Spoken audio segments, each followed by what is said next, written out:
Tu es le Dieu qui nous écoute et qui marche avec nous. Tu es le Dieu qui écoute nos cris. Nous acclamons comme signe de confiance.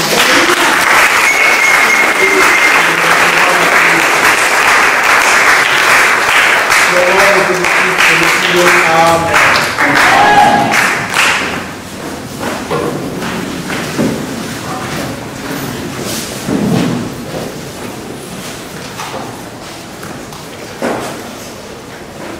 Bonjour, peuple de Dieu. Nous bénissons Dieu pour cette opportunité qu'il vient de nous accorder encore ce matin d'être dans sa présence. Nous étions là le dimanche passé et par la grâce, il a protégé chacun de nous. Il vient de t'amener encore conseiller. Je sais qu'il y a un but, quelqu'un qui veut faire dans ta vie. Nous rendons grâce à Dieu parce qu'il a accepté cette invitation. Et sois béni dans cette maison de Dieu. Amen. Nous bénissons l'Église de nous avoir donné la part d'être parmi vous. Le nom c'est Moïse Faïni, fils du révérend pasteur Baraka, au niveau de l'Est. Je suis ici pour les études à Kinshasa et je travaille dans la communauté CPK, troisième communauté baptiste au centre de l'Afrique, au niveau de l'unité. Et ça fait au moins presque 2 mois que je suis là pour les raisons des stages, mais aussi pour écouter la parole de Dieu. Et je remercie grandement l'Église qui m'a accueilli dans ces lieux. C'est une grâce d'être accueilli.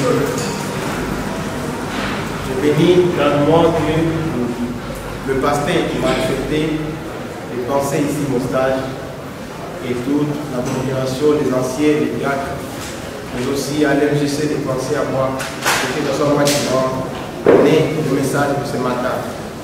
Et la gloire revient à notre Père.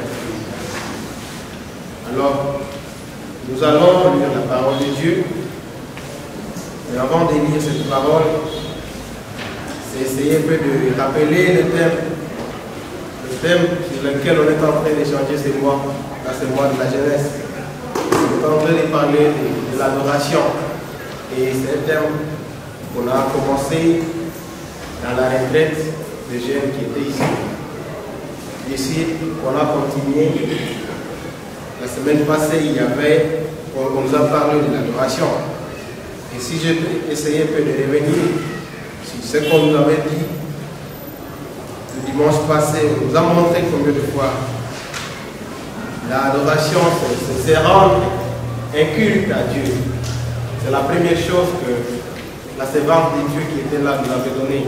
C'est un culte à Dieu. Alors, dans ce moment, nous sommes en train de vouloir étudier comment rendre ce culte à Dieu. Et après cela, nous avons montré le but principal de l'adoration.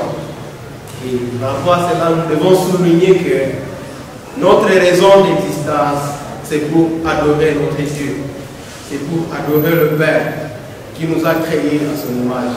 Alors, nous sommes en train d'essayer de nous rappeler nous tous que nous ne devons pas oublier notre raison d'existence, car nous existons que pour adorer notre Dieu. Et troisièmement, on avait dit qui nous devons adorer, bien sûr, je vais le souligner, c'est notre Dieu. Lui qui ne partage pas sa gloire avec d'autres choses. Il n'y a que le seul Dieu que nous prêchons à ces lieux qui mérite notre louange, notre adoration. Amen. Et quatrièmement, je vais essayer de parler de pièges. Nous pouvons être piégés dans notre manière de faire l'adoration. Peut-être que nous avons cette volonté, mais nous la faisons mal. Alors, quelque part où nous pouvons le faire mal, c'est quand nous faisons quelque chose et nous voulons attirer la gloire sur nous. Pourtant, la réalité, quand nous sommes créés à l'image de Dieu et quand nous devons adorer le Dieu, le but, c'est n'est pas de me découvrir moi comme Moïse, mais de découvrir le bon Dieu qui vit à moi. Et c'est là le but pour chacun de nous. Partout là où tu es, partout là où tu passes tout le temps, tant qu'adorateur, dans tout ce que tu fais, on doit voir le sommet, on doit découvrir le Dieu qui vit à toi. On doit découvrir la bonté de ce Dieu qui vit à toi. Amen. Alors nous devons nous épargner de notre gloire, de toutes choses qui cherchent à nous ramener à ne plus céder la place à Dieu. Nous devons faire tout pour nous détacher de cela. Et en finissant, j'avais dit comment nous pouvons adorer. C'est avec un esprit sincère. C'est avec un esprit de vérité. Et aujourd'hui, nous allons continuer ce thème. Et le sous-thème d'aujourd'hui, c'est l'adoration, un moment d'intimité avec Dieu. L'adoration, un moment d'intimité avec Dieu. Et nous allons lire 3 textes. Le premier texte, c'est dans Proverbe 29. Proverbe 29, le verset 2. Deuxièmement, nous allons lire dans Psaume 95, le verset 1 à 8. Psaume 95, le verset 1 à 8. Non, on prend le verset 6, le verset 6 à 8. Troisièmement, nous allons lire dans Jean 4, 20 à 24. C'est déjà qui est lu. Jean 4, 20 à 24. Et nous commençons dans Proverbe 29, verset 2. Je vais nous supplier de nous tenir debout pour respecter la parole de Dieu. Nous allons lire dans Proverbe 29, verset 2. Nous lisons au nom de Jésus. Quand les justes se multiplient, le peuple est dans la joie. Quand les méchants dominent, les peuples gémissent. C'est la parole de Dieu. On peut s'asseoir.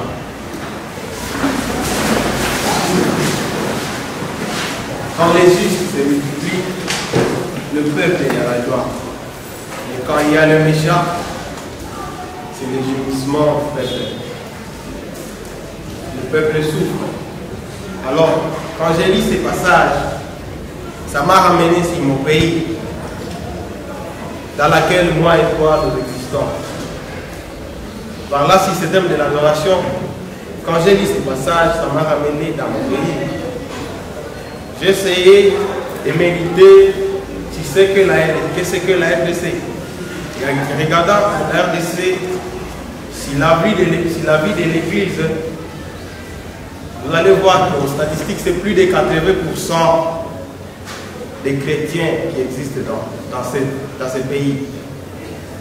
Presque partout, nous avons des églises. Même ici, à 10 mètres de nous, nous avons une église. Ce qui montre que, normalement, le Congo, c'est un pays légiste. C'est un pays où vous devez avoir la joie. C'est un pays où les gens pouvaient venir et jours, je rêve peut-être avoir une grande distinction et aller vivre dans ce pays qui est le Congo. Mais malheureusement, si vous le constatez avec moi, la Bible dit que si le juste domine, normalement c'est la joie. Alors, la réalité du pays est que les Congolais, ils sont un peu dégoûtés de leur vie. Il n'y a pas une joie vraiment dans laquelle quelqu'un peut dire, bon, je suis fier. Bien sûr, on est obligé de dire, je suis fier de mon pays, mais nous sommes conscients des choses qui ne vont pas très bien dans ce pays. Et c'est là où nous devons nous poser une question. Comment un pays qui a plus de 80% de chrétiens, et il y a un peuple qui souffre? Et cela révèle une chose auquel nous devons revenir et se poser la question: suis-je juste? Comment un pays qui a plus de 80%, mais c'est là où règne la corruption des chrétiens? On va se poser une question. Et bien sûr aussi, en regardant la RDC, nous avons un peuple qui veut adorer Dieu, qui veut s'exprimer à Dieu. Si c'est au niveau du chant, les convois des maestros, chaque jour il y a des albums, des concerts, même aujourd'hui il y a des concerts dans cette ville. les gens ont ce désir d'adorer Dieu. Mais pourquoi les choses ne changent pas? C'est là où il faut se poser la question. Et j'ai compris que bien qu'on a la volonté d'adorer notre Dieu, bien qu'on a les soucis d'élever notre Dieu, mais il y a des choses qu'il faut savoir. Il y a des choses auxquelles on doit s'exposer pour mieux le faire. J'ai compris que ça veut dire qu'au niveau du Congo, bien que les Congolais aient besoin d'adorer Dieu, bien que peut-être un chrétien de la CK20 a le souhait d'adorer Dieu, mais il manque des choses. Et je souligne, c'est la connaissance et la reconnaissance. Quand nous voulons parler de l'adoration, il faut s'atteler sur ces deux points. Quand je parle de la connaissance, pourquoi je parle de la connaissance et de la reconnaissance? La connaissance, cela signifie avoir une certaine connaissance ou information sur quelque chose ou quelqu'un. Cela implique une compréhension générale ou superficielle sur quelque chose. Ça, c'est d'une manière générale. Alors, comme on nous a dit la semaine passée, il faut adorer notre Dieu. Mais ce qui sera comme difficulté chez nous, c'est quand on est sous-informé de ce Dieu-là qu'on veut adorer. Quand tu n'as pas une connaissance de comment je peux le faire, facilement tu peux chercher à le faire, mais le faire mal. C'est pour cela que je nous invite, quand nous voulons adorer Dieu, une chose sur laquelle tu dois penser, mesurer ta connaissance avec Dieu. Et quand tu es ça, illettré dans la connaissance de Dieu, alors accepter d'apprendre. Mais aussi au-delà de ça, il y a la reconnaissance. Ou dans la reconnaissance, tu peux reconnaître quelqu'un. J'ai donné l'exemple dans le premier culte. Je me suis dit, je peux dire que je reconnais le ministère du pasteur. Et quand je reconnais le ministère du pasteur, j'aime d'abord ce ministère qu'il fait. Deuxièmement, je suis conscient de cela. Au-delà d'être conscient de cela, je peux lui valoriser, lui rendre du respect par rapport à cela. Alors, nous avons difficulté à adorer Dieu malgré notre volonté parce que nous ne sommes pas à ce niveau-là de reconnaître notre Dieu. Bien sûr, dans nos bouches, on peut exclamer cela. Mais on n'arrive pas, quelqu'un qui n'arrive pas à reconnaître la grandeur de Dieu, facilement il ne peut pas l'adorer. Quelqu'un qui n'arrive pas à reconnaître que sa vie c'est une grâce, même si un animateur se met ici, bien sûr, il y a des gens qui sont malades, qui sont faibles, qui n'arrivent plus à se tenir debout. Mais quelqu'un peut se mettre ici et dire, on peut danser pour Jésus.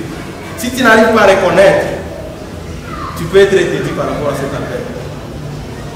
Et je te dis, va dans les hôpitaux, va voir les gens qui se disent, si on me donnait cette grâce de me tenir encore debout, la façon dont je vais danser pour Dieu. Mais à ce moment, on n'arrive pas à le faire parce qu'il y a un vide par rapport à la reconnaissance. Deuxièmement, il y a un vide par rapport à la connaissance de notre Dieu. Alors, nous devons prendre le temps. Quand nous venons à ces lieux, nous devons être très sérieux avec notre vie. J'ai mis une chose parce que chacun de nous a choisi ces lieux. Et c'est déjà une bonne part. Parce que c'est dans ces lieux où Dieu va nous apprendre comment il faut l'adorer. Ce n'est pas ailleurs. C'est dans cette intimité avec Dieu. Nous sommes venus l'écouter. Qu'il veut nous apprendre comment il faut le faire, comment il faut l'honorer. Mais aussi là où il y a les problèmes, il faut réfléchir à notre manière. Quand nous venons à l'église, il y a un défi que j'ai constaté, pas seulement ici, mais aussi là où j'ai pris. C'est un défi qui était à moi aussi, qui ne m'avait pas aidé à évoluer. C'est quand je venais au culte, bon, le souci de venir rendre honneur à Dieu était là, de venir écouter. Mais ma manière ne montrait pas celui-là qui veut vraiment recevoir la part de Dieu. Imaginez que tu es un étudiant et tu as intérêt à distinguer. Et qu'au début de l'année, à chaque fois, on te voit, tu ne payes pas les frais académiques, pas seulement payer, tu n'as pas de notes. Un enseignant t'apprend quelque chose, mais tu ne prends pas intérêt à écrire, et tu finis la licence, ça cahier. J'en doute. Alors, à un certain moment, Dieu peut chercher à nous dire des choses, mais nous nous sommes sacrifiés, nous avons respecté d'autres choses. Pour aller à l'école, il faut se préparer, vous avez acheté vos cahiers pour vos enfants, pour qu'on puisse nous apprendre les choses de ce monde qui vont nous encourager aussi à grandir spirituellement. Mais est-ce que tu as acheté la Bible à ton enfant pour qu'il puisse apprendre la connaissance de Dieu? Et quand tu es venu ici, malheureusement quelque part, à nous qui avons la grâce bien sûr de lui et d'écrire, Satan nous a pris à un niveau où même quand on vient à l'église, on oublie que c'est ça l'équipement qu'il faut porter pour parler avec Dieu. Et Dieu est là disposé pour vous parler, mais malheureusement là aussi écrit, il n'y a pas.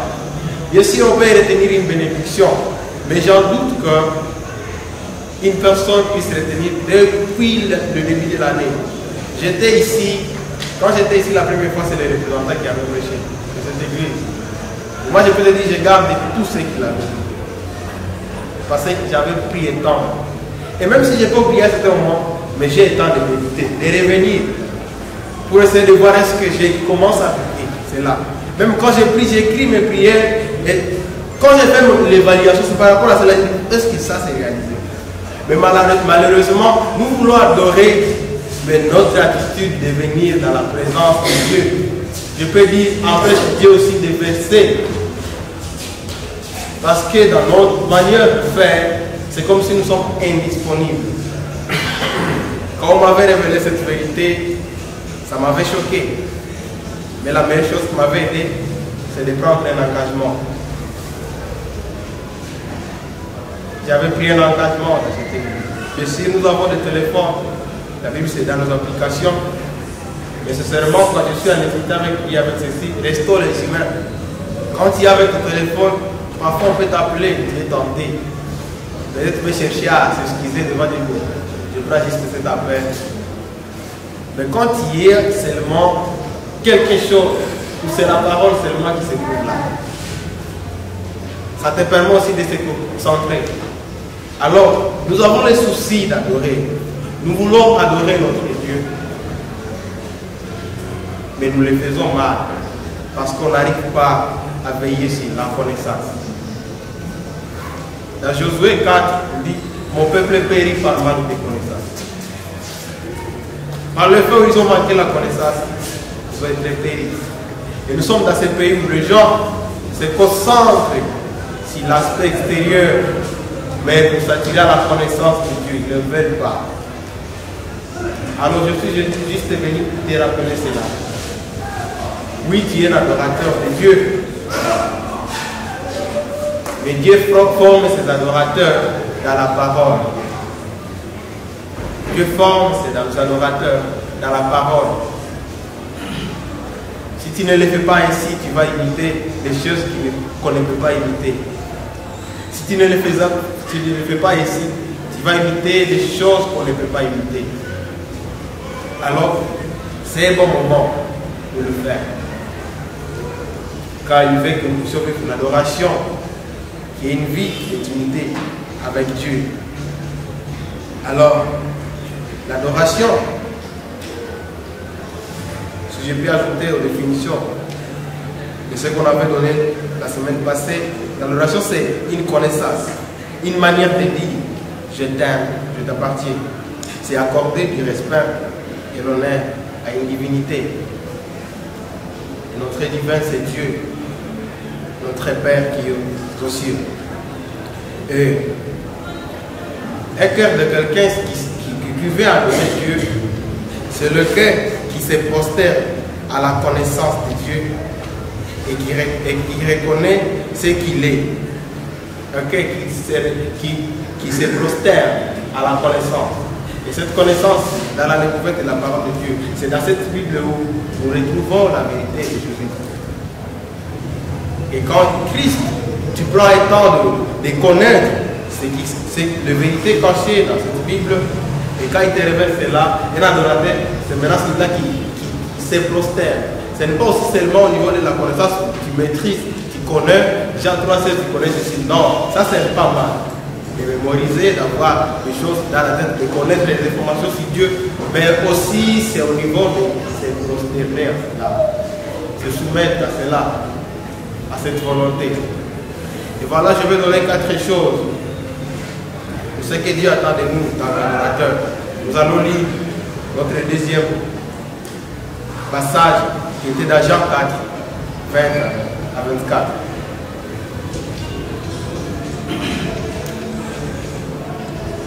Jean 4,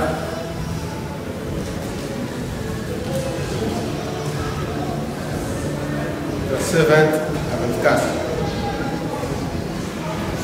Nous lisons au nom de Jésus. Nos pères ont adoré sur cette montagne. Et vous dites, vous, quel est le lieu où il faut adorer et à Jérusalem. Femme lui dit, crois-moi, l'heure vient où ce ne sera ni sur cette montagne, ni à Jérusalem, que vous adorerez le Père. Vous adorez ce que vous ne connaissez pas. Nous adorons ce que nous connaissons, car le salut vient des Juifs. Mais l'heure vient, et elle est déjà venue. Les vrais adorateurs adoreront le Père en esprit et en vérité, car ce sont là les adorateurs que le Père demande. 24. Dieu est esprit, et il faut que ceux qui l'adorent en esprit et en vérité. Amen. Alors, je vais donner juste ces 4 choses. Quels sont les adorateurs que Dieu cherche? Dans les passages que nous venons de lire, il y a un terme sur l'adoration. Et là, il s'agit juste de la femme qui était autour du puits avec Jésus. Dans l'inconversation, tu vas voir, quand tu lis ce texte, tu vas comprendre que, bien sûr, la femme était dans notre attitude où nous voulons adorer. Nous connaissons peut-être de telle manière qu'il faut le faire. Mais malheureusement, il ne savait pas, il n'avait pas cette connaissance dans laquelle Dieu l'attend pour adorer Dieu, pour l'adorer. Et c'est pour cela qu'à un certain moment, tu vas voir, il est en train d'essayer de discuter avec Jésus. C'est comme s'il expliquait même des endroits où il faut adorer le Dieu. Mais Jésus revient. D'abord, un adorateur. C'est celle qui découle, l'adoration c'est celle qui découle de la connaissance du Père. Ça c'est le premier point. L'adoration c'est celle qui découle de la connaissance du Père. Nous connaissons tous notre Dieu. Et peut-être les païens aussi, ils savent qu'il y a un Dieu. Mais la seule chose qui nous distingue de ces gens, d'un adorateur avec un païen, c'est celui qui connaît Dieu étant comme Père. Parce que quand tu vois un Père, donc là tu te désignes comme fils. Tu es un enfant qui doit se soumettre. Qui doit se soumettre aux autres du Père. Alors, quand on n'a pas cette connaissance du Père, facilement on n'est pas adorateur. Il faut que nous puissions entrer dans cette relation du Père. Et un adorateur, c'est celui-là qui descend pour essayer de découvrir qui est le Père. C'est ce que Jésus est en train de montrer à cette femme qui a peur, qu'il faut adorer. Tu es un enfant qui doit se soumettre à ça. C'est la première chose que j'ai soulignée. Deuxièmement, les adorateurs, ce sont ceux qui comprennent que Jésus est la vérité de Dieu et le seul chemin qui mène au ciel. Amen. Ce sont ceux qui comprennent que Jésus est la vérité de Dieu et le seul chemin qui mène au ciel. Vous allez lire le passage déjà 3, 21 à la maison. Vous allez voir dans la conversation de la femme de Jésus, Jésus est le canal qui nous montre qui nous devons adorer. Jésus est celui-là qui est en train de se définir à nous, nous montrer la nouvelle, la manière dont nous devons le faire. Et c'est là comment nous devons comprendre que Jésus est la vérité de Dieu et le seul chemin. Car le Père cherche de vrais adorateurs parce qu'il veut que l'homme vive dans la réalité et non dans le mensonge. Dans la réalité et non dans l'hypocrisie. C'est là où Dieu nous attend. Là où nous avons ces attentes de chercher à adorer Dieu. Le Père nous attend dans la vérité. Et cette vérité, c'est Christ. Cette vérité, c'est Jésus. Si chaque Congolais qui s'appelait chrétien arrivait à ce niveau de se soumettre et de connaître que seul Jésus est la vérité, sûrement on devrait voir la réalité de proverbe qui dit là où il y a des justes, il y a la joie. Mais là, malheureusement, on est dans la misère parce que bien si on veut l'adorer, mais on ne veut pas accepter qu'il est la vérité. On veut l'adorer, mais on ne veut pas accepter, on ne veut pas se soumettre à lui. Je vais parler par exemple de nous les étudiants. On est capable de dire Dieu est notre seule réussite.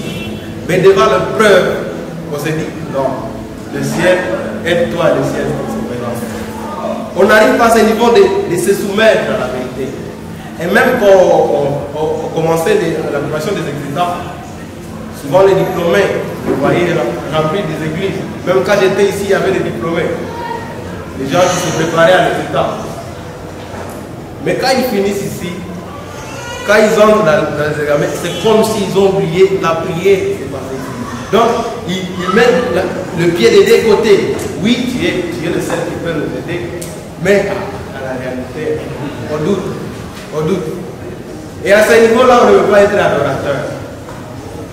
Quand tu peux exprimer des choses, mais quand tu entres à l'intérieur dans la pratique, tu mets les doutes en avant. Cela nous empêche de l'être. Mais si nous sommes venus prêcher cette bonne nouvelle, et qu'il est toujours la vérité, et il suffit juste de garder la foi, si tu verras cette vérité, c'est découvrir la foi.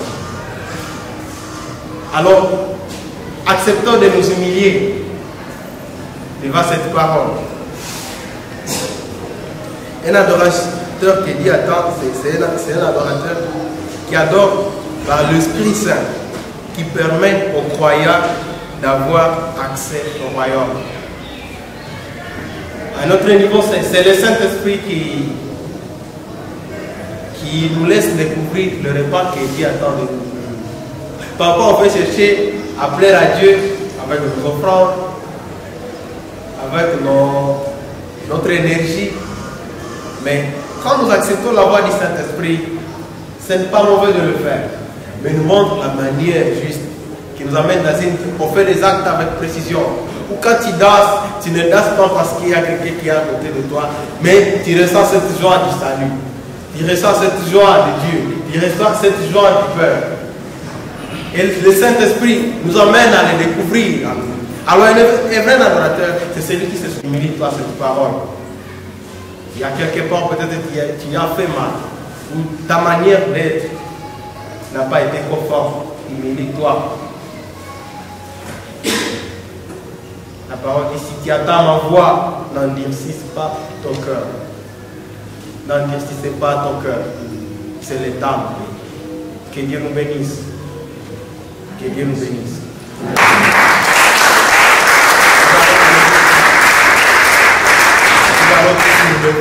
Je vais nous inviter tous de nous lever et nous allons prier pour cette parole. Je veux que dans cette parole, tu puisses essayer de réfléchir si c'est que Dieu de mettre dans ton cœur maintenant. Je ne sais pas, moi je ne suis que là pour donner ce qu'il m'a donné. Mais je sais que dans tout ce que je vais te dire, il y a une part qui te convient. Alors tu vas réfléchir sur cette parole. Et s'il s'agit de s'humilier à cette parole, s'il s'agit de confesser à cette parole, c'est ça la prière que tu vas prier maintenant. S'il s'agit de refuser des choses, s'il s'agit de se repentir à une chose, s'il s'agit de recevoir Christ, c'est par rapport à cela que tu vas prier. On n'a pas besoin de prendre 5 minutes pour multiplier les mots, mais ressens ce que Dieu veut te dire. Et n'est pas toi cela. Je répète, si tu attends savoir, il a une justice par ton cœur. Prions au nom de Jésus. Dieu notre Père, merci.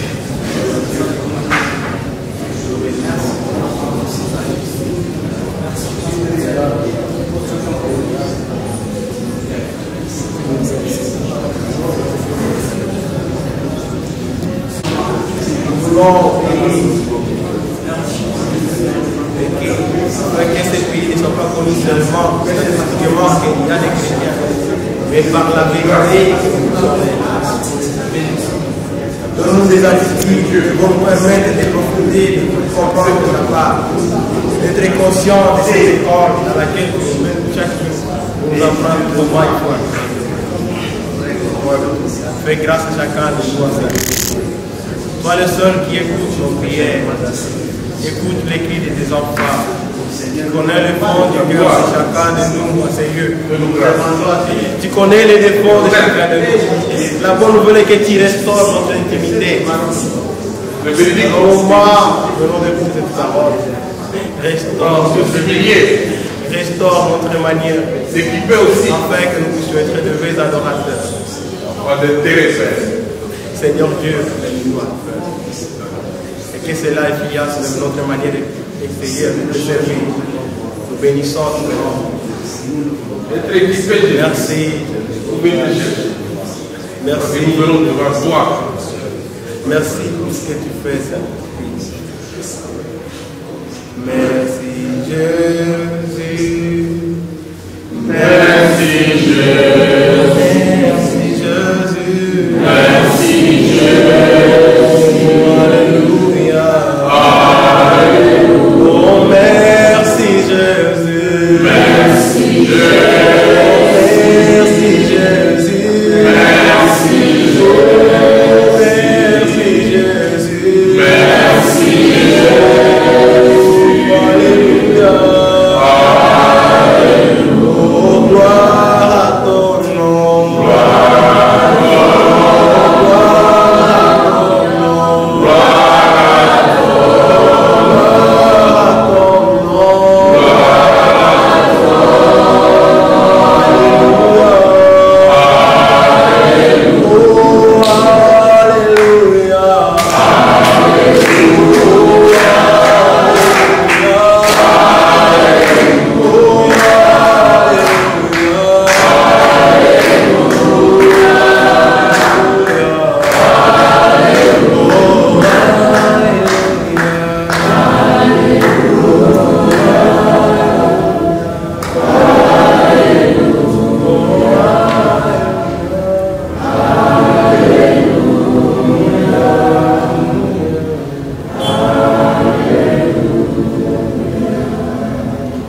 Merci Père de nous parler, de nous enseigner par ce message. Cet esprit, toi qui es capable de l'expliquer au-delà de nos mots, fais-le pour la vie de chacun de nous. Je bénis cette église, je bénis chacun de nous dans cette église. Toi qui connais la mission de chacun, et que dans les semaines de votre de vrais adorateurs, soutiens chacun de nous dans cette marche. Accompagne chacun de nous. Illumine les yeux de chacun de nous afin que nous puissions comprendre toujours l'amour qui est attaché à notre appel et que nous puissions continuer dans une vie d'intimité avec toi. Aimer cela, à découvrir, à reconnaître la grandeur de tout. Sois honoré à jamais. Te bénissons, te disons merci pour ta présence à ces lieux, à tout. C'est au nom de Jésus-Christ que nous prions. Amen. Amen.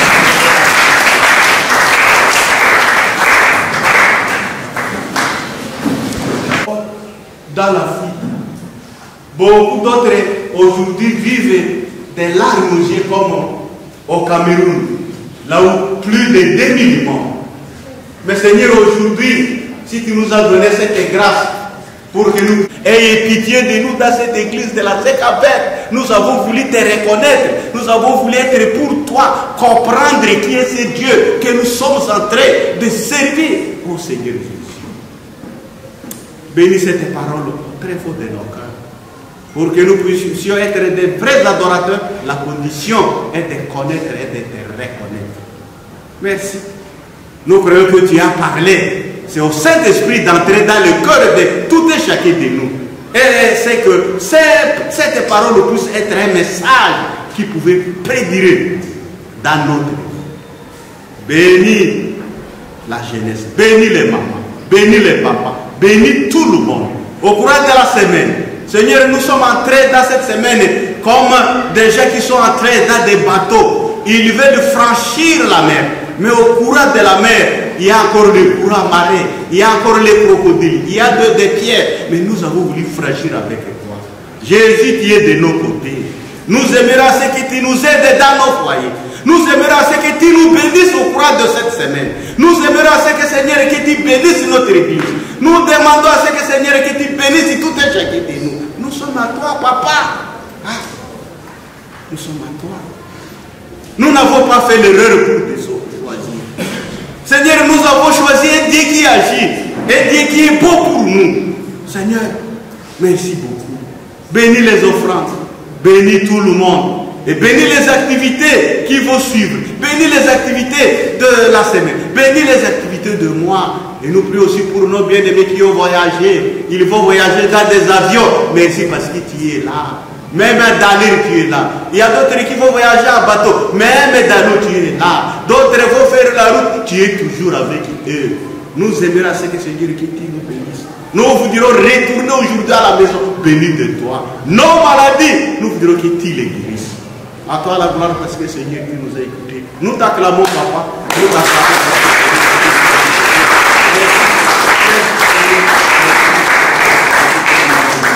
Nous te bénissons avec l'action de grâce au nom de Jésus. Amen. Que le Seigneur nous bénisse.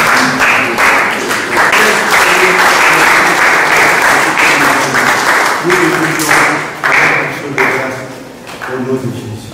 Amen. Que le Seigneur nous bénisse.